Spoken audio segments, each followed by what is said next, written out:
శ్రీ గురుభ్యో నమః.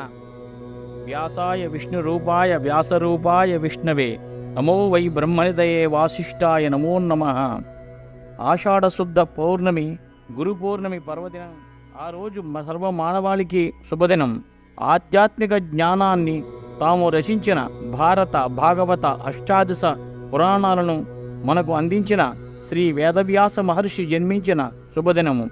వేదాలను విభజించడం వల్ల వేదవ్యాసుడిగా పిలువబడతారు. ఆ మహర్షి పరాశర మహర్షి సత్యవతీదేవుల కుమారుడు. ఆ మహానుభావుని జన్మదినం గురు పౌర్ణమిగా మనం ఆ మహర్షిని పూజించి ఋషి రుణం తీర్చుకోవాలి.